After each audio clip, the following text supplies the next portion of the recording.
கவியரசர் கண்ணதாசன் கிருஷ்ண பரமாத்மாவை பற்றி நிறைய பாடல்களை எழுதியிருக்கிறார். கண்ணனை நினைத்தால் சொன்னது பலிக்கும், காலங்கள் தோறும் நினைத்தது நடக்கும் என்று அவர் பாடி பரவுவார். கண்ணனை நினைத்தால் சொன்னது பலிக்கும் என்று சொன்னவர் கண்ணனை வாழ்க்கை முழுவதுமாக கரம் பற்றி பிடித்து கொண்டு சென்றார். இவர் கண்ணனை பிடித்து கொண்டு சென்றது போன்று கண்ணனும் இவரை பற்றி கொண்டார். 18 அத்தியாயங்களை சொன்ன கிருஷ்ண பரமாத்மா நிறைவிலே சொன்னார், எல்லாவற்றையும் விட்டுவிடு, என்னை முழுமையாக சரணடைவாயாக என்று சொன்னார். அப்படி எல்லாவற்றையும் விட்டுவிட்டு முழுமையாக சரணாகதி அடைய சொன்ன அந்த கிருஷ்ண பரமாத்மா அவருடைய திருப்பாதங்களை நாம் சிந்திப்பது.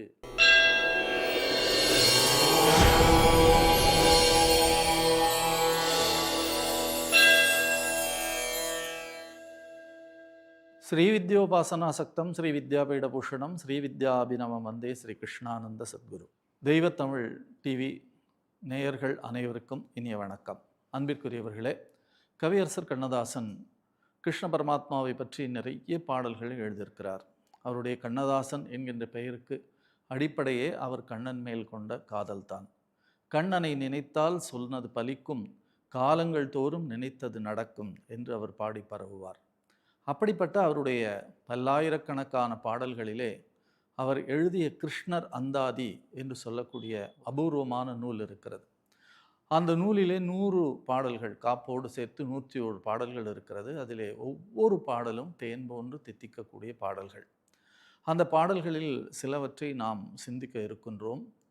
கிருஷ்ண பரமாத்மாவினுடைய திருவருள் அதனை நமக்கு கூட்டி வைக்கும் என்று நான் நம்புகிறேன். அன்பிற்குரியவர்களே, கண்ணனை நினைத்தால் சொன்னது பலிக்கும் என்று சொன்னவர் கண்ணனை வாழ்க்கை முழுவதுமாக கரம் பற்றி பிடித்து கொண்டு சென்றார். இவர் கண்ணனை பிடித்து கொண்டு சென்றது போன்று கண்ணனும் இவரை பற்றி கொண்டார். ஆகையினாலே அவர் எப்பொழுதெல்லாம் கண்ணனை நினைக்கிறாரோ அப்பொழுதெல்லாம் அவருக்கு பாடல்கள் சுரந்து கொண்டே இருக்கும்.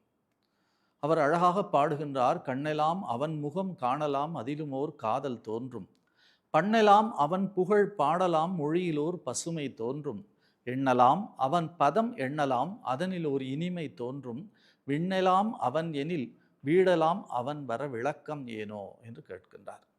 அவன் எங்கும் நிறைந்திருக்கிறான், பிரபஞ்சம் முழுவதுமாக அவன் நிறைந்திருக்கிறான். நீல நிறம் வானுக்கும் கடலுக்கும் நீல நிறம், காரணம் ஏன் கண்ணா உன் கண்ணோ என்று கேட்பார்கள். அப்படி எல்லா இடங்களிலும் நிறைந்திருக்கிறவன் நம்முடைய இல்லத்திற்கும் அவன் எழுந்தருளுவான் என்று சொல்லக்கூடிய அற்புதமான ஒரு வரியை நிறைவாக அவர் செய்கிறார். விண்ணெலாம் அவன் எனில் வீடெல்லாம் அவன் வர விளக்கம் ஏனோ என்று கேட்கின்றார்.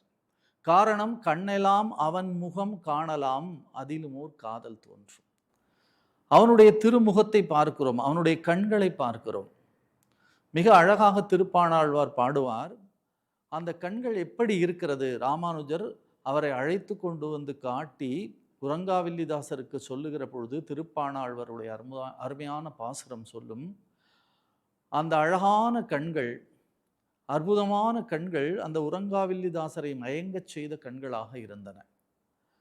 உடை பறந்து இருந்தது, நீண்டு இருந்தது, செவ்வரியோடு இருந்தது, மிளிர்ந்து இருந்தது என்று சொல்லுவார். அப்படிப்பட்ட அழகான அந்த கண்களை பார்த்துத்தான், திரு அரங்கத்தானுடைய கண்களை பார்த்துத்தான் காதல் கொண்டார் உறங்காவில்லிதாசர். அத்தகைய அழகான கண்கள், அதை நாம் பார்ப்பது, அந்த கண்ண பரமாத்மாவை நாம் பார்ப்பது, நாம் இறைவனை இறைவனாக பார்த்தால், அன்போடு பார்த்தால், ஒரு கற்சிலையாக இருந்தாலும் கூட அந்த கற்சிலையிலே கடவுள் வருவான் என்று சொல்லுவார் அவர். நாம் எப்படி பார்க்கிறோமோ அப்படிப்பட்ட பார்வையிலே இருக்கிறது. அந்த பரமாத்மா எங்கே இருக்கிறான், சிலையிலே இருக்கிறானான் என்று கேட்டால் ஆம், சிலையிலே இருக்கின்றான். தெய்வம் என்றால் அது தெய்வம், சிலை என்றால் அது சிலைதான், உண்டென்றால் அது உண்டு, இல்லை என்றால் அது இல்லை என்று சொல்வார். அப்படி தெய்வம் என்றால் அது தெய்வம் என்று சொல்லுகிற பொழுது அவனுடைய கண்ணை, அவனுடைய வடிவத்தை, அவருடைய முகத்து அழகை, அவனுடைய தோற்றத்தை பார்க்கிறோம். நம் மனதிலே நம்மை அறியாமல் ஒரு அன்பு தோன்றுகிறது. அந்த அன்பு அவன் மேலே வைக்கக்கூடிய அருமையான காதலாக இருக்கிறது. கண்ணெல்லாம் அவன் முகம் காணலாம், அதிலுமோர் காதல் தோன்றும், பண்ணெல்லாம் அவன் புகழ் பாடலாம், மொழியிலோர் பசுமை தோன்றும். எந்த மொழியாக இருந்தாலும் சரி, அந்த மொழியிலே எப்படி பசுமை தோன்றுகிறது என்று கேட்டால் பரமாத்மாவை பாடி பரவுவதனாலே. அந்த இறைவனை பாட வேண்டும், அவனையே நினைக்க வேண்டும், அவனையே துதிக்க வேண்டும் என்று ஆண்டாள் நாச்சியார் சதா சர்வ காலமும் சிந்தித்து கொண்டே இருந்தாள். அவளுடைய வாழ்க்கையின் நோக்கம் கண்ணனை பாட, கண்ணனை அடைய. அப்படியே அவள் அடைந்தாள் திரு அரங்கத்திலே. அப்படிப்பட்ட ஒரு உயர்ந்த தன்மை, உயர்ந்த காதல் அவளிடத்திலே இருந்தது. அந்த காதலினாலே அவள் என்ன சொல்லுகிறாள்? எழுந்தவுடனேயே அவனுடைய நினைவு வர வேண்டும். சிற்றஞ்சிறுகாலை வந்துன்னை சேவித்து உன் பொற்றாமரை அடியே போற்றும் பொருள் கேளாய். பெற்ற மேத்து உண்ணும் குலத்தினில் பிறந்து நீ குற்றேவல் எங்களை கொள்ளாமற் போகாது. இற்றை பறைகொள்வான் அன்றுகான் கோவிந்தா, எற்றைக்கும் ஏழேழு பிறவிக்கும் உந்தன்னோடு உற்றாமேயாம் ஆவோம், உமக்கே நாம் ஆட்செய்வோம், மற்றை நம் காமங்கள் மாற்றேலோர் எம்பாவாய் என்று பாடி பரவுகிறார்.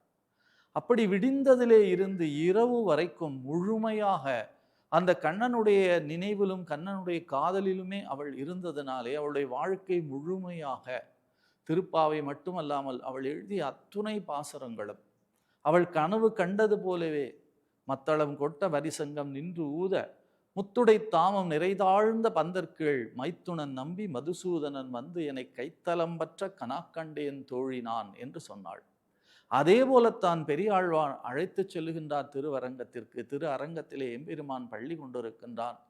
அங்கே போய் நின்று உன்னையே நான் சரணடைந்திருக்கிறேன், உன்னையே நான் நம்பி வந்திருக்கிறேன், என்னை ஏற்றுக்கொள்வாய் என்று சொன்ன உடனேயே இந்த மானிட உடலாக இருந்த ஆண்டாள் ஜோதி வடிவமாக மாறி அப்படியே ரங்கநாதரோடு கலந்து போனாள் என்பதுதான் வரலாற்று உண்மை.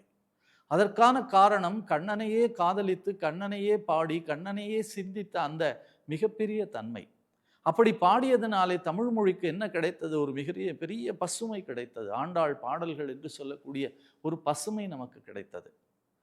கண்ணெலாம் அவன் முகம் காணலாம் அதிலும் ஒரு காதல் தோன்றும், பண்ணெலாம் அவன் புகழ் பாடலாம் மொழியில் ஒரு பசுமை தோன்றும், எண்ணலாம் அவன் பதம் எண்ணலாம் அதனிலோர் இனிமை தோன்றும். நாம் எல்லாவற்றையும் நினைத்து கொண்டிருக்கிறோம். காலையிலிருந்து இரவு வரைக்கும் நம்முடைய எண்ணங்கள் ஓடிக்கொண்டே இருக்கின்றன. சிறிய சிறிய எண்ணங்கள் எல்லாம் ஒரு துன்பக் கடலிலே கொண்டு போய் ஆழ்த்துகின்றன. இதை எப்படி செய்யலாம், அதை எப்படி செய்யலாம், எப்படி நாம் வாழலாம், எப்படி எதிர்காலம் போகிறது, உலகம் போகிற போக்கை பார்த்தால் பயமாக இருக்கிறது என்றெல்லாம் நம்முடைய எண்ணங்கள் நம்மை கீழே தள்ளிக்கொண்டே இருக்கின்றன.